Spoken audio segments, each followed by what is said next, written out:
Humans have shaped this planet into what it is now. If humanity had never existed, Earth would carry on, but without the giant footprint we have left on it today. Modern humankind has taken the biggest toll on Earth. We have existed, relative to Earth, so little time, yet we have made the biggest change to Earth in its entire history. A giant contributor to this is man-made climate change through pollution, by the use of unsustainable, non-renewable resources, as the likes of coal, natural gas, and oil. The burning of these substances for the production of energy or transportation is taking its toll on the environment through greenhouse gases. They absorb heat from the sun and store it for long periods of time. The change in temperatures leads to drastic changes in climate change, hence the name. We cannot stop the effects from happening. We can, however, design a future where the causes of climate change are completely absent from society, in such a way that the careful planning of factors that harm the environment are completely sustainable and without any carbon footprint. We are currently working on most of these problems through the United Nations Sustainable Development Goals. Cities are a major contributor to man-made climate change, due to the pollutants and resources needed to upkeep these massive human settlements. The United Nations knows this and have created an SDG for solving this conflict: sustainable cities and communities. I have researched this on a microscale and how it affects its inhabitants as well as the environment. I believe that support for the people through the government is the biggest kind of progress. I have guided this research on the following question: what are the steps into making cities sustainable? In this podcast, I aim to inform about this problematic. As I approach the question, I interviewed people whom have lived in cities which are the best at polluting the environment. Slums. They are defined as the poorest form of housing and quality at most unsanitary conditions, a breeding ground of crime, vices, and drug abuse. In simple words, a heavily populated area characterized by substandard housing. Since slums are the worst type of place to live in, slums are formed in low-income third-world countries who have a lot of wealth disparity. The biggest concentrations of slums are found in Asia and Africa. I interviewed people from Asia, since the biggest concentration of slums in that area are found in the countries of China and India, since I have gathered information from India. During the research, I interviewed an Indian person through the internet to ask some questions regarding how to solve this problem, as well as to ask their perspective on the subject. It is more important. I first interviewed Shreyas, an Indian man around 20 that is studying in college and happily obliged to answer my question. I found him on a forum that searches pen pals according to what country you specify. I contacted him first and he gave me his number. He comes from Rajasthan, Jaipur. He is 20 years of age and we share some common interests, which made me contact him in the first place. Even though Shreyas has not lived in the slums, he has lived in the city for all of his life and will continue to do so as he is comfortable on his current way of life. He is currently in college. Shreyas shared a perspective from someone who is from India and knows about the slums. I am here with Shreyas and I'm going to ask him some questions regarding sustainable cities and communities. First, what do you think about the slums in your country?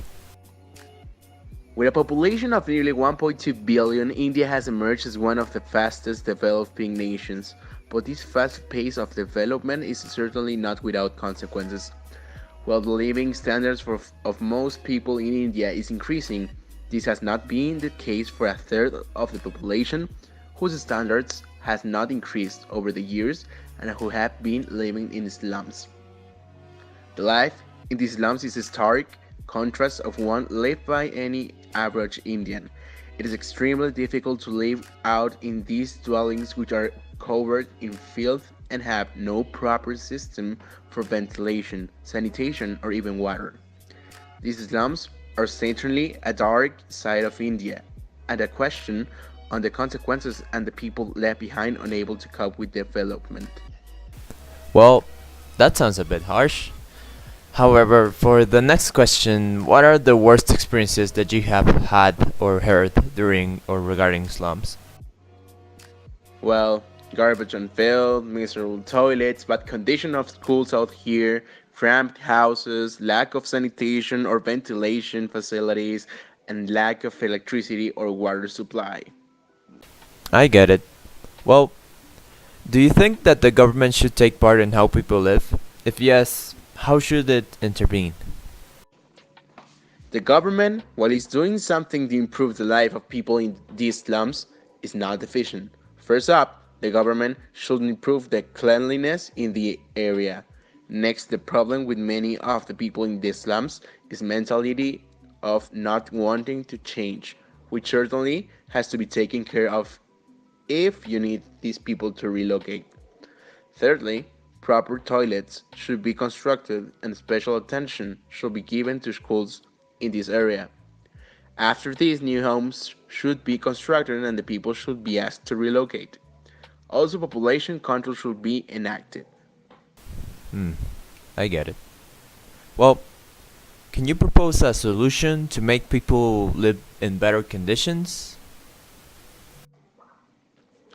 The main problem in slums is that of the mentality of people not wanting change. So first that should be changed. People should be made aware of their own condition and how just by improving their own habits their lifestyles could improve dramatically. I think this is the major roadblock that needs to be solved, after which other solutions should follow on its own. This can only happen by the caring and use of personalities these people look up to or admire. I see. Well, that has been everything, Shreyas. Thank you very much, and thank you for your input. Well, that has been it for Shreyas. And for the next couple of people, I use a platform called Reddit. I posted a public question in one of the subreddits regarding India, called r/India, in which they discuss politics, entertainment, and news. They have a section dedicated for foreigners who want to ask anything to Indians. This is where I posted my question. I got a couple of replies in no time and got the answers I wanted in a few hours. A lot of them did not want to disclose their identity. I will call them by username for this very reason. First was Fun Gryphon. I found him on Reddit while browsing another subreddit not related to India. I found from his comments that he was from India and that we shared common interest in almost anything, which led me to contact him. Here is how it transpired. Well, hello, Fun Griffin. I'm going to ask you some questions regarding sustainable cities and communities, particularly the slums. Well, what do you think about the slums in your country? If you didn't know, in India there's a heavy class-based system. The slums are the worker class and it's very difficult to get out. I definitely do not have a disdain for them and wish there was something more I could do about the class system. I see. Well, for the next question, would you consider that living in slums is a humane way to live? No, the slums in India generally consist of literally living in thickets and woods or in the lesser part of big cities, where there's barely enough place to sleep, very limited access to bathrooms and bathing. Oh, that's so harsh. Well, for the next question, do you think that the government should take part in how people live? I'm honestly not so sure. The government should do everything in its power to make sure that everyone has access to basic necessities and gets them, although sometimes just access is not enough. That has been everything, and thank you very much for your input. Well, for the next redditor, I got to Durden for the win. He was one of the few redditors with answer my post on r/India subreddit. He did not want any personal information be disclosed. I do know that he came from a poor area of India, and here is how it transpired. Well, hello, I am here with Tudurden. I'm going to ask her some questions about sustainable cities and communities, particularly slums.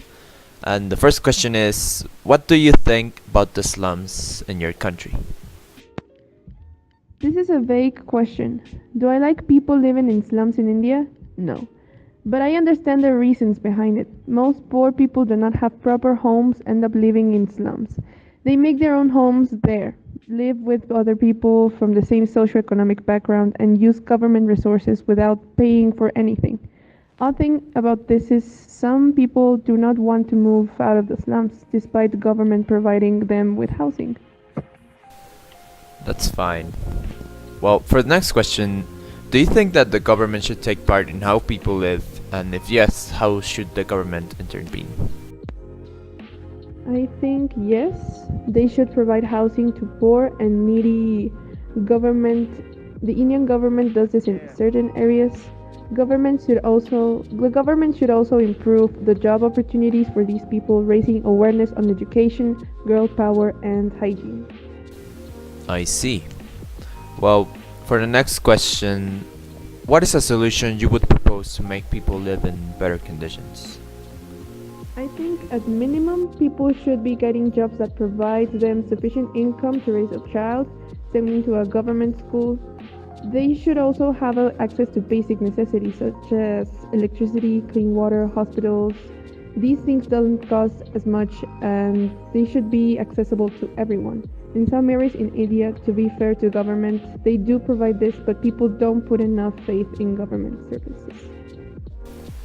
To close, I have seen that the government of India must take action and a program that places all of these opportunities into the hands of the people that need them.